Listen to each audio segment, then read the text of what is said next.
సహచర మంత్రివర్గ సభ్యులు, planning commission vice chairman, Singareni సంస్థకు సంబంధించిన అధికారులు,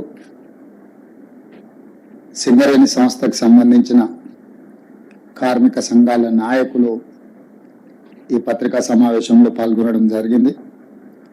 అత్యవసరంగా మంత్రివర్గ సమావేశానికంటే ముందే ఈ పత్రికా సమావేశాన్ని ఏర్పాటు చేసి నాడు తెలంగాణ రాష్ట్ర సాధన ప్రక్రియలో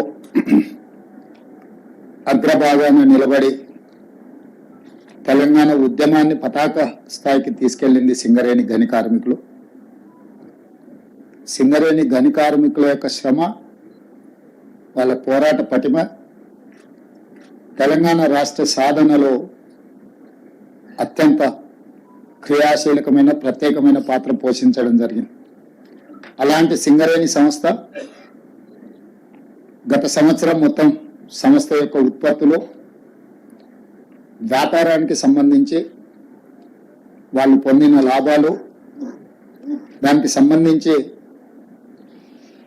దసరా ముందు ఈ లాభాలలో వాళ్లకు వాటాలను పంచడం ద్వారా సింగరేణి గని కార్మికుల యొక్క కుటుంబాలలో ఆనందాన్ని చూడాలన్న ఆలోచనతోని రాష్ట్ర ప్రభుత్వం, సింగరేణి సంస్థ యాజమాన్యం వాళ్ళకు బోనస్ ప్రకటించాలన్న ఒక మంచి ఆలోచనతోని ఈరోజు మా ఉప ముఖ్యమంత్రి బట్టి విక్రమార్క గారు ప్రతిపాదన తీసుకొని రావడం జరిగింది.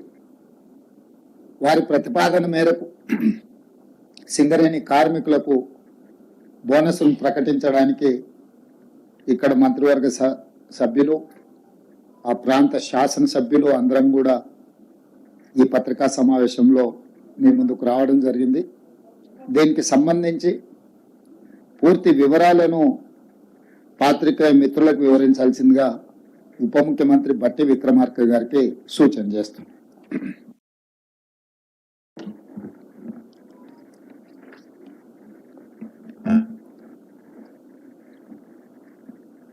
గౌరవ ముఖ్యమంత్రి గారికి,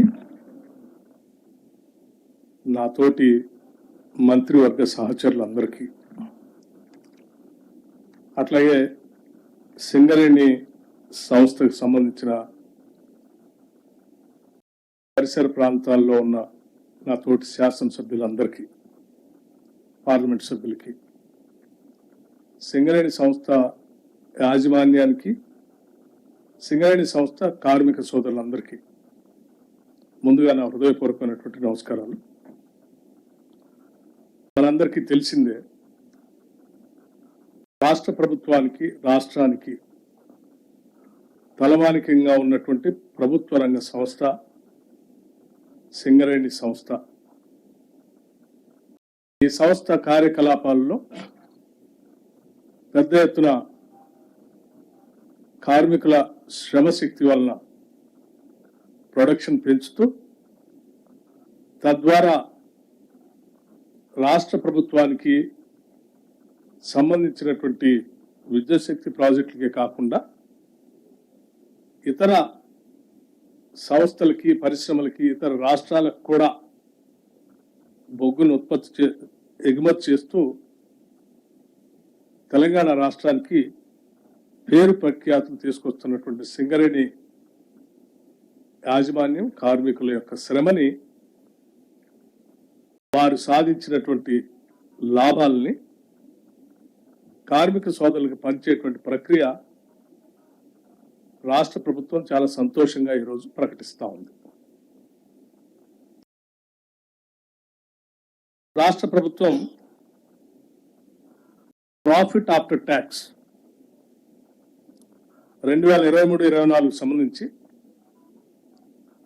4,701 కోటి రూపాయలుగా ప్రకటిస్తూ, దీనిలో సింగరేణి సంస్థ, ఆ సింగరేణి సంస్థలో పనిచేస్తున్నటువంటి యాజమాన్యంతో పాటు కార్మిక సోదరులు, వారి భవిష్యత్ తరాలు కూడా ఇదే రకంగా పెద్ద ఎత్తున ఉపయోగపడాలనేటువంటి ఆలోచనతో సింగరేణి వ్యవస్థని కూడా విస్తరిస్తూ కొంత పెట్టుబడి పెట్టే కార్యక్రమాన్ని కూడా ఈ సందర్భంగా తీసుకుంటాం. ఆ పెట్టుబడికి సంబంధించి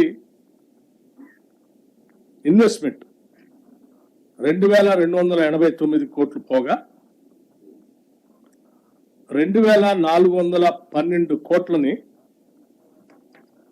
33% లెక్క 796 కోట్లని కార్మికులకి అంటే ఉద్యోగస్తులకి సరాసరి అనే యావరేజ్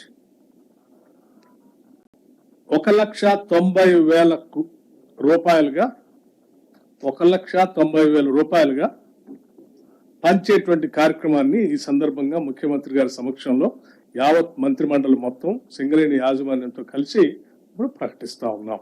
దీనికి మేమంతా చాలా సంతోషిస్తా ఉన్నాం, ఇంత పెద్ద ఎత్తున పంచుతున్నాం.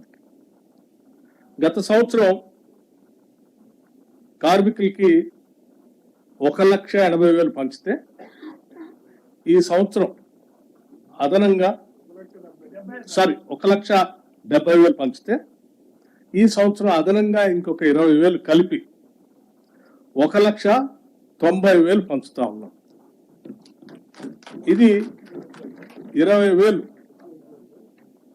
అదనంగా మనం ఈ సంవత్సరం కార్మికులు పంచుతాము. ఇది కాకుండా కూడా ఇంకా కార్మికుల భవిష్యత్తు కోసం పెద్ద ఎత్తున సింగరేణి సంస్థ చేత విస్తరించడానికి తీసుకోవాల్సిన చర్యలు కూడా చేపడతా ఉన్నాం. దీంట్లో ఇంకా గొప్ప విషయం ఏంటంటే మొట్టమొదటిసారి ఈ సింగరేణి సంస్థలో పనిచేస్తున్నటువంటి ఉద్యోగస్తుల సంఖ్య 41,837 మంది. 41,837 మంది పర్మనెంట్ ఎంప్లాయీస్ ఉంటే కాంట్రాక్ట్ వర్కర్స్ గా 25,000 మంది కూడా పనిచేస్తా ఉన్నారు. ఇందులో ఇప్పటివరకు సింగరేణి చరిత్రలో ఎప్పుడు లాభాలు పంచినా కూడా ఈ రెగ్యులర్ ఎంప్లాయీస్ కి తప్ప కాంట్రాక్ట్ ఎంప్లాయీస్ కి పంచే విధానం లేదు. ఇప్పటివరకు మొట్టమొదటిసారి సింగరేణి సంఘాలు, రికగ్నైజ్ యూనియన్స్, అట్లాగే యాజమాన్యం, రాష్ట్ర ప్రభుత్వం అందరూ కూడా ఆలోచన చేసి ఒక మానవతా దృక్పథంతో వీళ్ళు కూడా పనిచేస్తున్నారు కాబట్టి వీళ్ళకు కూడా కొంత మనం చేయాలనేటువంటి ఆలోచనతో మొట్టమొదటిసారి ఈ కాంట్రాక్ట్ ఎంప్లాయీస్ కూడా ఒక్కొక్కరికి 5,000 రూపాయల చొప్పున మొదటిసారి పంచుతా ఉన్నాం. ఇది సింగరేణి చరిత్రలో మొట్టమొదటిసారి. దీంతో పాటు ఈ రెండింటితో పాటు ఈ కార్యక్రమం అంతా కూడా దసరా పండగ కంటే ముందే ఈ లాభాలని ప్రకటించాలని, తద్వారా సింగరేణి కార్మికులంతా కూడా దసరా సందర్భంగా పెద్ద ఎత్తున వాళ్ళు ఉత్సవాలు చేసుకోవాలని ఆలోచనతో ఈ కార్యక్రమాన్ని ఇప్పుడు ప్రకటిస్తూ భవిష్యత్తులో ఈ లాభాలు వాళ్ళతో పంచడంతో పాటు సింగరేణి వ్యవస్థని వాళ్ళ నెక్స్ట్ జనరేషన్స్ కూడా ఉపయోగపడేటట్టుగా విస్తరించే కార్యక్రమంలో భాగంగా ఆ పెట్టుబడులు కూడా కొంత పెట్టుబడి పెడతా ఉంది. దాంట్లో భాగంగా సింగరేణి కాలేజ్ సంబంధించి 1,000 మెగావాట్ల సోలార్ పవర్ ప్లాంట్ సంబంధించి ఒక విధానపరమైన నిర్ణయం తీసుకొని ముందుకు పోతా ఉంది, అంటే ఎక్స్పాన్షన్. అట్లాగే 500 మెగావాట్ల పంప్ స్టోరేజ్ సంబంధించి రామగుండం అక్కడ ఉన్నటువంటి సింగరేణి కాలేజ్ సంబంధించిన ఆ ప్రాంతంలో ఆ పంప్ స్టోరేజ్ ప్రాజెక్ట్ కూడా పెట్టడం కోసం ముందుకు పోతా ఉంది. అట్లాగే థర్మల్ పవర్ ప్లాంట్స్ సంబంధించి ఒక 3rd యూనిట్ని 1x800 Singareni thermal power plant జైపూర్లో కూడా విస్తరించడం కోసం ముందుకు పోతాం. అట్లాగే 1x800 మెగావాట్స్ టిఎస్ జెన్కోతో కలిపి జాయింట్ వెంచర్తో ఇంకొక ప్రాజెక్ట్ని కూడా ముందుకు తీసుకొని పోవడం కోసం ఇన్వెస్ట్ చేస్తా ఉంది.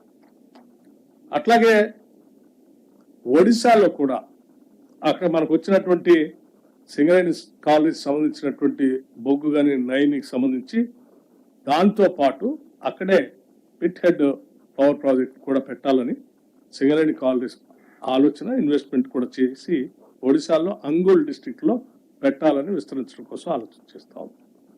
అట్లాగే new coal mines projects like VK Venkatesh కని కొత్తగూడెం, గోల్నెట్ ఓసి, ఆసిఫాబాద్ డిస్ట్రిక్ట్లో నైని ఓసి, వీటితో పాటు వాటిని విస్తరించుకోవటం, పెద్ద ఎత్తున ఇన్వెస్ట్ చేయటం, అట్లాగే infrastructure facilities like construction of coal handling plants mines దగ్గర, new residential schools for employees చిల్డ్రన్కి, integrated residential school for employee చిల్డ్రన్కి, upgradation of medical facilities at SCCL area హాస్పిటల్స్లో, ఎస్టాబ్లిష్మెంట్ ఆఫ్ క్యాత్ ల్యాబ్ లాంటి, అట్లాగే multi super speciality hospital హైదరాబాద్లో Singareni employees సంబంధించి ఇవన్నీ కూడా చేయాలని ఆలోచన చేస్తాం. ఒక పక్కన వ్యాపారాన్ని విస్తరించుకుంటూ, ఇంకో పక్కన వెల్ఫేర్ యాక్టివిటీస్ చేస్తూ, ఇంకో పక్కన లాభాలని గత సంవత్సరం కంటే ఇంకొక 20,000 ఎక్కువగా కార్మికులు పంచుతూ, చివరి కాంట్రాక్ట్ లేబర్కి కూడా ఇంకో 5,000 పంచుతూ ఈ సంవత్సరం సింగరేణి ఒక మంచి నిర్ణయం తీసుకున్నందుకు రాష్ట్ర ప్రభుత్వం తరఫున వారిని కూడా నిన్న యాజమాన్య అభినందిస్తూ, ముఖ్యమంత్రి గారికి, కేబినెట్ మంత్రులందరికీ కూడా ఇన్ని విజయాలు సాధించడానికి వారందరూ సహకరించినందుకు వారికి, అట్లాగే ఆయా పరిసర ప్రాంతాల్లో ఉన్నటువంటి శాసనసభ్యులకి,